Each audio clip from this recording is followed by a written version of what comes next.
लाहौर जलील garden के इलाके में वाक़या डोगर मोटर हाउस में मीडिया के खसूसी आमद, जहां BBC Urdu news Punjab TV की टीमों ने खसूसी मुलाकात और तफसीली गुफ्तगू की। इस मौके पर डोगर मोटर हाउस के नुमाइंदों से गाड़ियों की मौजूदा रेट्स, मार्केट के रुझानात और खरीदारों के रुझानात पर बातचीत की गई। नुमाइंदों ने मुख्तलिफ मॉडल्स की कीमतों, दस्तयाबी और कस्टमर्स की दिलचस्पी से मुतल्लिक अहम मालूमात फराहम की। गुफ्तगू के दौरान न सिर्फ कारोबारी पहलू पर रोशनी डाली गई, बल्कि पर्सनल लाइफ से मुतल्लिक सवालात भी किए गए, जिस पर मेजबान और मेहमानों के दरमियान दिलचस्प और खुशगवार तबादला ख्याल देखने में आया। मुलाकात का माहौल दोस्ताना और मालूमाती रहा, जिसमें नाजरीन के लिए मुफीद मालूमात के साथ साथ हल्के फुल्के अंदाज में गुफ्तगू भी पेश की गई। आए आपको दिखाते हैं और सुनवाते हैं ये खुसूसी मुलाकात और दिलचस्प बातचीत। 10 ਲੱਖ ਚ ਕਿਹੜੀ ਲੈਣੀ ਚਾਹੀਦੀ, 2 ਕਰੋੜ ਚ ਕਿਹੜੀ ਲੈਣੀ ਚਾਹੀਦੀ, 10 ਲੱਖ ਚ ਲੈਣੀ ਚਾਹੀਦੀ ਕੋਰੇ, 20 ਲੱਖ ਚ ਲੈਣੀ ਚਾਹੀਦੀ ਹੋਂਡਾ ਸਿਵਿਕ ਸਿਟੀ, 30 ਲੱਖ ਰੁਪਏ ਦੇ ਵਿੱਚ ਲੈਣੀ ਚਾਹੀਦੀ ਹੈ ਕਰੋਲਾ XLI GLI, 40 ਲੱਖ ਤੱਕ ਤੁਹਾਨੂੰ ਲੈਣੀ ਚਾਹੀਦੀ ਹੈ ਯਾਰਸ ਜਾਂ ਹੋਂਡਾ ਸਿਵਿਕ ਜਾਂ GLI ਆਟੋ ਜਾਂ ਅਲਟਸ ਵੀ ਮਿਲ ਜਾਂਦੀ, ਗਰੰਟੀ ਵੀ ਮਿਲ ਜਾਂਦੀ 35-40 ਲੱਖ ਰੁਪਏ ਦੀ। ਉਸ ਤੋਂ ਬਾਅਦ ਅੱਗੇ ਚਲੇ ਜਾਓ ਤੁਸੀਂ 50 ਲੱਖ ਤੱਕ ਵੀ ਤੁਹਾਨੂੰ ਇਹ ਹੀ ਬ੍ਰੈਕਟ 'ਚ ਇਹੀ ਗੱਡੀਆਂ ਮਿਲਣੀਆਂ ਨੇ।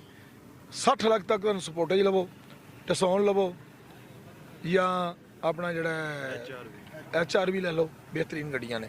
CHR ਬਹੁਤ ਅੱਛੀ ਗੱਡੀ ਹੈ, ਬੜੀ ਮੇਰੀ ਫੇਵਰੇਟ ਹੈ, ਉਹ 70 ਲੱਖ ਰੁਪਏ ਦੀ ਮਿਲਦੀ ਹੈ। 70 ਲੱਖ ਦੇ ਵਿੱਚ ਤੇ ਬਹੁਤ ਗੱਡੀਆਂ ਨੇ, ਬਹੁਤ ਗੱਡੀਆਂ ਨੇ, ਚਾਈਨਾ ਦੀਆਂ ਬਹੁਤ ਜ਼ਿਆਦਾ ਆ ਗਈਆਂ ਨੇ ਔਰ ਬੜੀ ਉਹਨਾਂ ਦੀ ਰੀਸੇਲ ਚਾਈਨਾ ਦੀ। ਟਿਓਟਾ ਨੂੰ ਇਸ ਟਾਈਮ ਉਹਨਾਂ ਨੇ ਮਾਰ ਦੇ ਦਿੱਤੀ ਹੈ।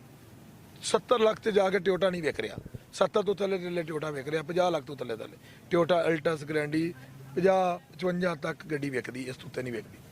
ਉਸ ਤੋਂ ਉੱਤੇ ਜੇ 85 ਲੱਖ ਦੀ ਤੁਸੀਂ ਅਲਟਸ ਗ੍ਰੈਂਡੀ ਲੈ ਲਈ ਤਾਂ ਤੁਸੀਂ ਸਮਝ ਲਓ ਵੀ ਫੱਟੇ ਤੇ ਪੈ ਗਏ ਹੋ। ਉਹਦੇ ਨਾਲ ਤੁਸੀਂ ਮਰਸੀਡੀਜ਼ ਲੈ ਲਓ, ਜਲਦੀ ਵਿਕ ਜਾਏਗੀ, ਕਰੋਲਾ ਨਹੀਂ ਵਿਕੇਗੀ। ਉਸ ਤੋਂ ਬਾਅਦ ਤੁਸੀਂ ਅਗਰ ਕਰੋੜ ਰੁਪਈਆ ਤਾਂ ਫਿਰ ਤੁਸੀਂ ਫਾਰਚੂਨਰ ਲਵੋ, ਉਹਦੇ 'ਚ ਹੈਵਲ ਬਹੁਤ ਅੱਛੀ ਗੱਡੀ ਹੈ, ਤੁਹਾਨੂੰ ਹੈਵਲ ਤੇ 80 ਲੱਖ ਦੀ ਵੀ ਮਿਲ ਜਾਏਗੀ, 90 ਲੱਖ ਦੀ ਵੀ ਮਿਲ ਜਾਏਗੀ, ਲੇਕਿਨ ਕਰੋੜ ਤੱਕ ਤੁਹਾਨੂੰ ਹੈਵਲ ਜਾਂ ਫੋਰਚੂਨਰ ਲੈਣਾ ਚਾਹੀਦਾ। 1 ਕਰੋੜ 25 ਲੱਖ ਰੁਪਏ ਤੱਕ, 30 ਲੱਖ ਤੱਕ ਤੁਹਾਨੂੰ ਪਰਾਡੋ ਲੈਣੀ ਚਾਹੀਦੀ ਹੈ। 1 ਕਰੋੜ ਅਗਰ ਤੁਹਾਡੇ ਕੋਲ 50 ਲੱਖ ਤੋਂ ਉੱਤੇ ਪੈਸੇ ਨੇ, 75 ਲੱਖ ਹੈ, 60 ਲੱਖ ਹੈ, 65 ਲੱਖ ਹੈ, ਫਿਰ ਤੁਹਾਨੂੰ ਕਰੂਜ਼ਰ ਲੈਣਾ ਚਾਹੀਦਾ ਹੈ, V8 ਨਵਾਂ ਮਾਡਲ। ਤੇ ਅਗਰ ਤੁਹਾਡੇ ਕੋਲ 2 ਕਰੋੜ ਪਲੱਸ ਹੈ ਤੇ ਫਿਰ ਅੱਛਾ ਜੀ, ਅੱਛਾ ਫਿਰ ਨਾ ਨਿਕਲ ਆਉਂਦਾ। ਇਹ ਬੱਚਾ ਤੈਨੂੰ ਗੱਡੀਆਂ ਦਾ ਸ਼ੌਕ ਹੈ? आपने डोगर साहब से गाड़ी की लेनी है फिर फेवर के नहीं? इंशाल्लाह लेंगे। कौन सी गाड़ी की? अभी तो नानाबू के लिए आल्टो ही देख रहे हैं, कोई अच्छी सी। अच्छा नानाबू से आपने ਓਏ ਆਲਟੋ ਕੌਣ ਲੈਂਦਾ ਹੈ? नानाबू को सही चलानी नहीं ना आती, ਉਹਨੂੰ ਸਮਝਾ ਨਾ ਨਾਨੇ ਅੱਬੂ ਨੂੰ ਵੀ ਆਲਟੋ ਨਹੀਂ ਲੈਣੀ, करोला ही लेंगे ਹਾਂ इंशाल्लाह। ਕਰੋਲਾ ਲੈਣੀ ਹੈ। अच्छा डोगर साहब बच्चे भी आपसे प्यार करते हैं, आपका एक इत्मीनान बहाल हुआ है लाहौर शहर में जी। आप किसको प्रमोट करना चाहेंगे इस इतबार के हवाले से? किस एतबार का? आपका एक इतबार लाहौर शहर में बुलंद हुआ है, जी। लोग आपके ऊपर इत्मीनान करते हैं जी कि डोगर मोटर्स पे जाएं, यहाँ पे कोई 2 नंबरी नहीं है, ये बजाते खुद बंदा बहुत अच्छा हाँ है। जी। इसकी आप गुड जिसको कहते हैं ना, एक बंदा ऐसा होता है कि यार मैंने इस बंदे को सीखा, इसको फॉलो किया, कि अपने अंदर चेंजिंग लाई। ये ਇੱਕ ਨਾ ਲਾਹੌਰ ਦੇ ਅੰਦਰ ਚੇਅਰਮੈਨ ਨੇ ਪੂਰੇ ਲਾਹੌਰ ਦੇ, ਰਾਜ਼ਿਕ ਮੋਟਰ ਇਸ਼ਤਿਆਕ ਸਾਹਿਬ, ਉਹ ਮੇਰੇ ਉਸਤਾਦ ਨੇ। ਮੇਰੇ ਹੀ ਜਿਹੜੇ ਅੱਜ ਮੈਂ ਇਸ ਮੁਕਾਮ ਤੇ ਪਹੁੰਚਿਆ ਨਾ, ਮੈਂ ਕਹਿਣਾ ਕਿ ਮੇਰੀ ਰਾਜ਼ਿਕ ਮੋਟਰ ਦੀ ਵਜ੍ਹਾ ਤੋਂ ਪਹੁੰਚਿਆ, ਇਸ਼ਤਿਆਕ ਸਾਹਿਬ ਦੀ ਵਜ੍ਹਾ ਤੋਂ ਪਹੁੰਚਿਆ। ਕਿਉਂਕਿ ਇਸ਼ਤਿਆਕ ਸਾਹਿਬ ਨੇ ਮੈਨੂੰ ਨਾ ਚੰਦ ਗੱਲਾਂ ਸਮਝਾਈਆਂ ਸੀ, ਮੇਰੀ ਸਮਝ 'ਚ ਆ ਗਈਆਂ, ਮੈਂ ਉਹਨਾਂ ਤੇ ਅਮਲ ਕੀਤਾ।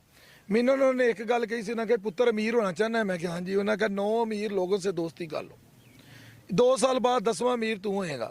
मैं अमीर लोग लभने शुरू करते, अमीर लोगों ने बहना उठना शुरू करता, तो अल्लाह का शुक्र है अज मैं भी अमीर हाँ। 2 साल नहीं लगे, पहले ही अमीर हो गया सा।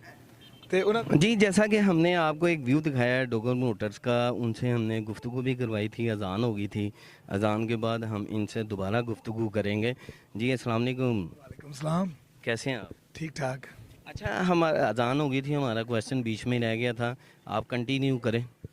जी भाई अपना केड़ी गल कर रहे हो? ये भाई से हम बात कर। हाँ जी, ये छोटा भाई है जी, तो मेरे को ही होंदा है।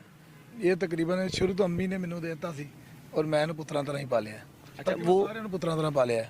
वो आपका एक फैमिली मैटर जो है वो बड़ा क्रिएट हुआ था, बड़े जज्बाती आप हो गए थे उस इंटरव्यू में, क्या बना उस मामले? ਉਹ ਮਾਮਲਾ आवाम सुनना चाहती। ਜ਼ਾਰੀ ਗੱਲ ਭਾਈਆਂ ਦੇ ਵਿੱਚ ਤੁਹਾਨੂੰ ਪਤਾ ਸਕੇ ਭਾਈਆਂ ਦੇ ਵਿੱਚ जी अस्सलाम वालेकुम ਵਾਲੇਕਮ ਸਲਾਮ सर, कैसे हैं? ਠੀਕ ਠਾਕ आपका वो मामला सोल्व हो गया भाई वाला? ਜੀ आपका मामला सोल्व हो गया वो भाई वाला?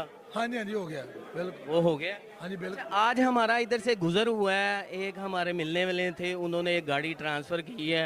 उनको बड़ा शौक था कि मैं डोगर मोटर के ऊपर जाऊं, वहाँ पे अपनी गाड़ी की बोली लगवाऊं, फिर आगे जो है इसका मैं प्रोसीजर देखूं।